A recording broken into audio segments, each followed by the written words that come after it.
Shalom dan selamat sejahtera kepada saudara-saudari sekalian. Sekarang bilangan kes-kes COVID-19 semakin meningkat dengan dahsyat. Saya berdoa semoga keamanan dan kehadiran Tuhan bersama dengan kamu semua. Hari ini saya masih hendak sambung lagi dengan topik ini, iaitu kebijaksanaan dalam pertuturan. Ini adalah kali ketiga dan juga kali terakhir saya berkongsi tentang topik ini. Beberapa sesi ini saya bukan berkongsi cara bagaimana kita dapat bertutur dengan lebih baik. Tetapi yang saya ingin tekankan di sini ialah apa yang disebut oleh Yesus, iaitu apa yang terkandung dalam hati kita akan keluar dari mulut kita. Jadi untuk mendapat kebijaksanaan dalam pertuturan kita, apa yang kita harus selesaikan ialah masalah dalam hati kita. Dan bukan hanya kelakuan atau pertuturan sahaja.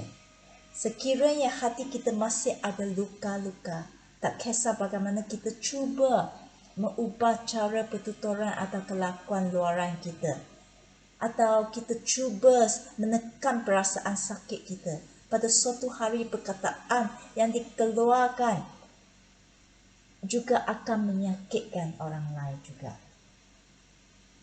Jadi kita haruslah bergantung kepada Tuhan dan meminta Tuhan untuk menyembuhkan luka kita. Pada hari ini saya ingin berkongsi bagaimana kita boleh mengeluarkan kata-kata yang bermanfaat, iaitu kata-kata yang dapat membina orang lain. Sama juga jika kita hendak mengeluarkan kata-kata yang bermanfaat, kita harus menolak 3 perkara. Yang pertama, kita harus menolak kata-kata yang bermain-main. Kedua, menolak kata-kata yang kotor atau jahat. Ketiga, menolak bercakap banyak. Pertama, menolak kata-kata yang bermain-main. Apa itu kata-kata yang bermain-main? Mari kita tengok Efesus 5 ayat 1 hingga 5, tetapi kita tengok kita tidak baca semua, saya akan pilih yang baca. Kita akan tengok ayat keempat dulu. Kamu juga tidak patut mengeluarkan kata-kata yang lucah, cabul atau tidak senonoh. Sebaliknya kamu harus bersyukur kepada Allah. Ayat Alkitab ini memberitahu kita kata-kata yang bermain-main adalah kata-kata yang lucah, yang cabul atau tidak senonoh. Mungkin ada orang berkata, ini cuma bergurau sahaja, bergurau tak bolehkah? Mengapa tak boleh?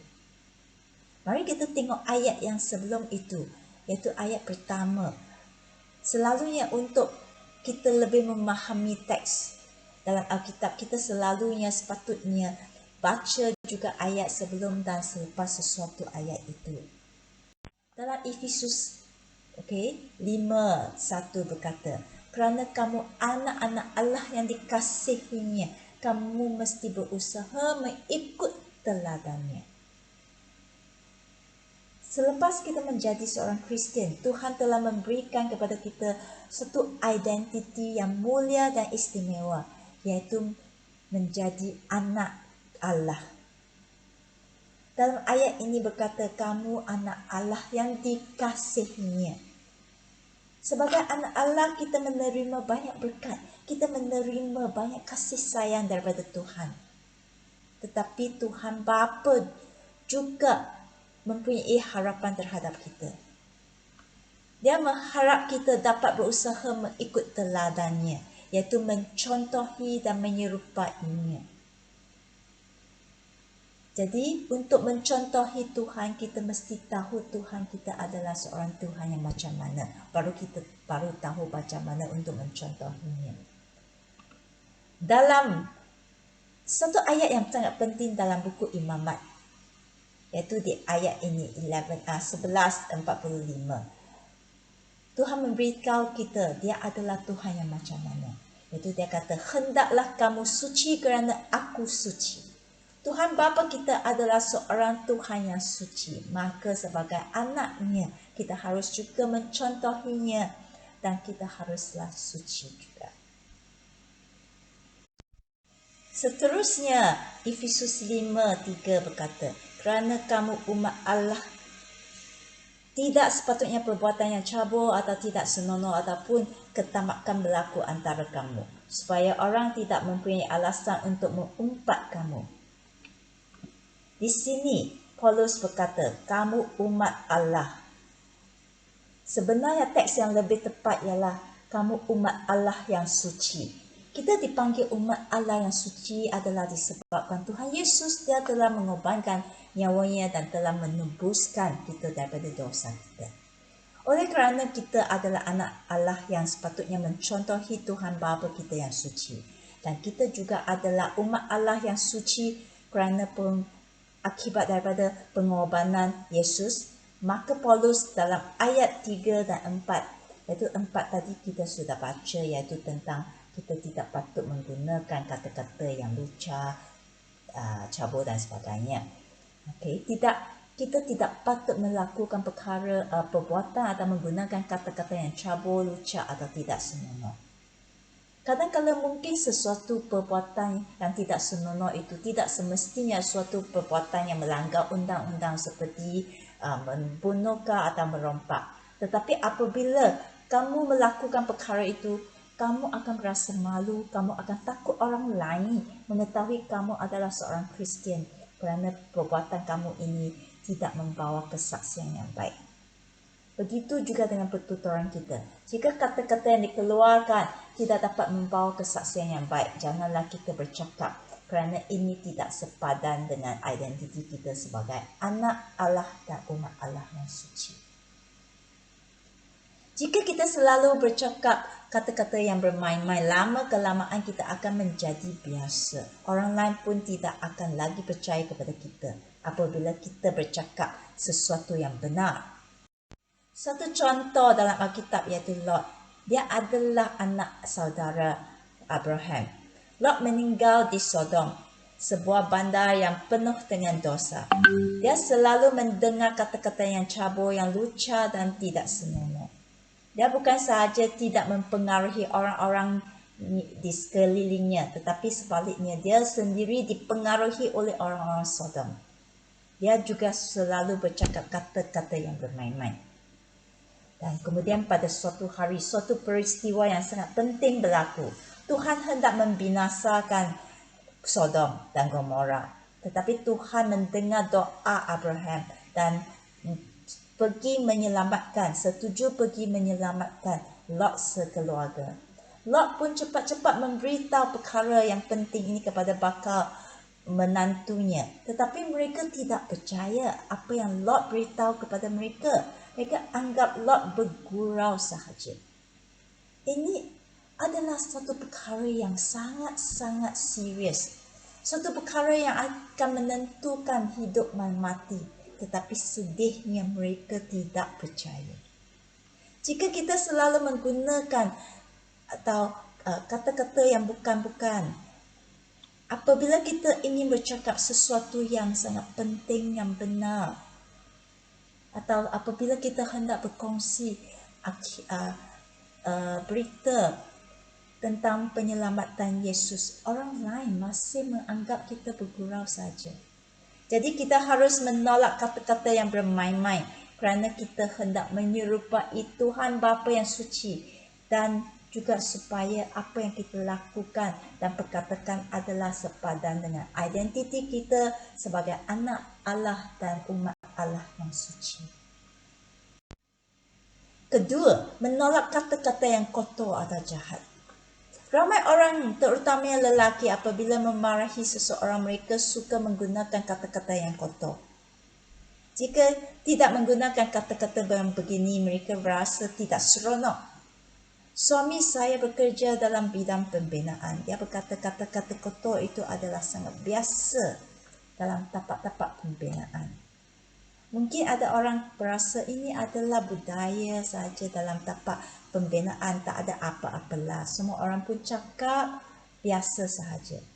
Tetapi Tuhan tidak menganggap macam ini. Dalam buku Yakobus memberitahu kita, Kita menggunakan lidah untuk mengucapkan syukur kepada Tuhan dan Bapa kita, tetapi juga untuk mengutuk sesama manusia yang sudah diciptakan menurut rupa Allah. Ucapan syukur dan kata-kata kutukan keluar dari mulut yang sama. Saudara-saudaraku, perkara ini tidak seharusnya berlaku. Tidak ada mata air yang mengeluarkan air tawar dan air pahit dari sumber yang sama.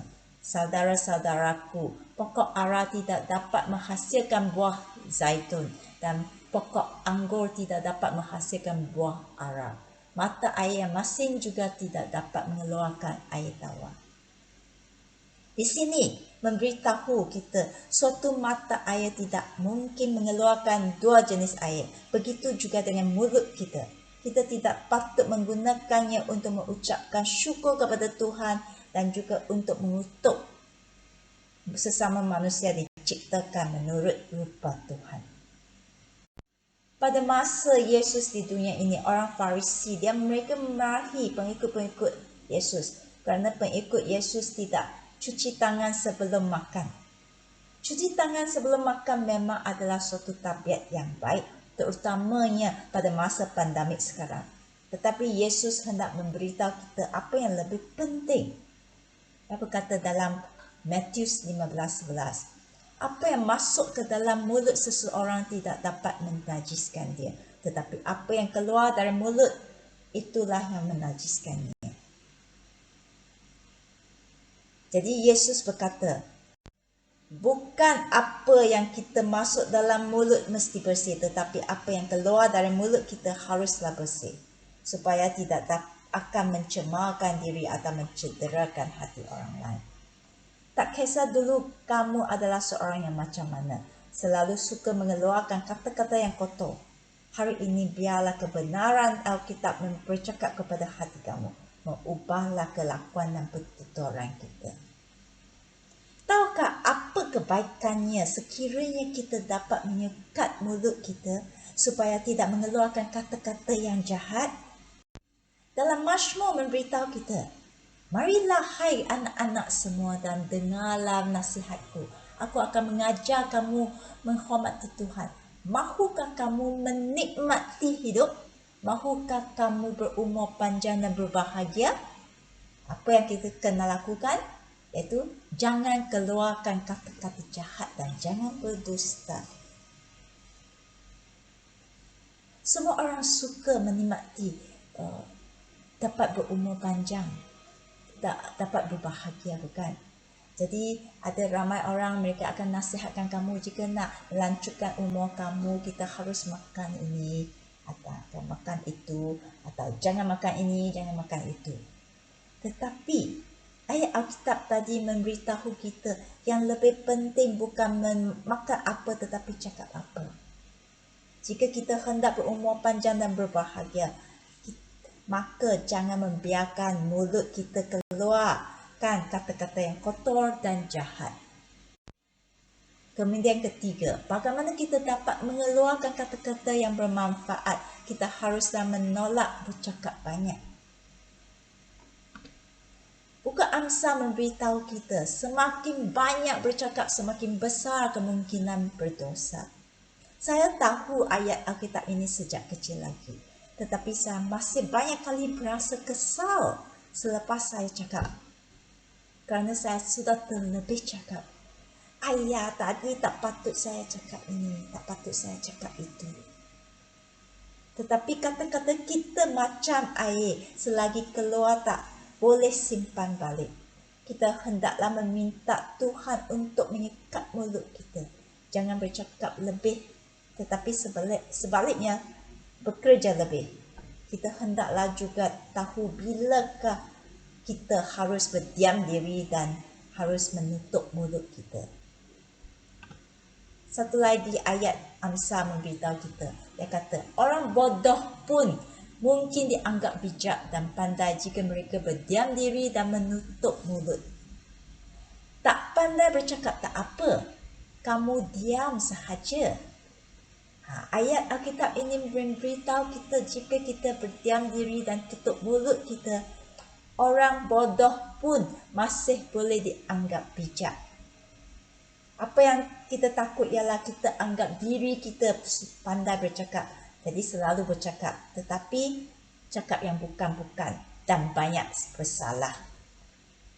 Jika kita dapat bercakap dengan baik memang sangat bagus. Tetapi jika kita tahu menutup mulut pada masa kita tidak patut bercakap, itu lagi bagus. Dalam buku Yakobus memberitahu kita jikalau seseorang dapat menyekat lidahnya, maka dia dapat mengawal keseluruhan badannya. Jadi menyekat lidah kita adalah sangat penting. Satu contoh yang baik dalam Alkitab ialah Musa. Apabila abang dan kakaknya memfitnahnya, kita nampak dalam Alkitab Musa tidak membalas atau menjelaskan apa-apa. Dia berdiam sahaja. Dan apabila Musa menutup mulutnya, apa yang berlaku? Dalam buku Bilangan kita nampak apabila Musa berdiam, Tuhan pula yang berfirman.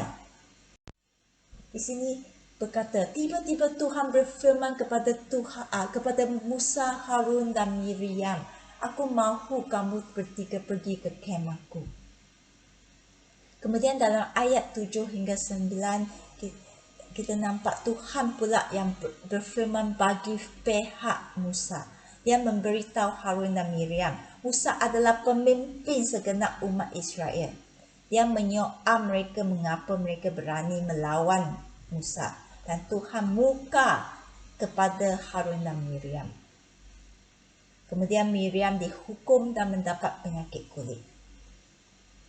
Saudara-saudari, sekiranya kamu sanggup menutup mulut kamu untuk Tuhan kita, Tuhan tidak akan membiarkan kamu rugi. Tuhan akan berfirman bagi pihak kamu.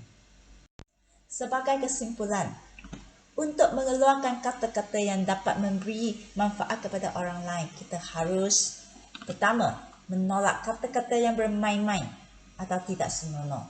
Kerana kita hendak menyerupai Tuhan Bapa kita.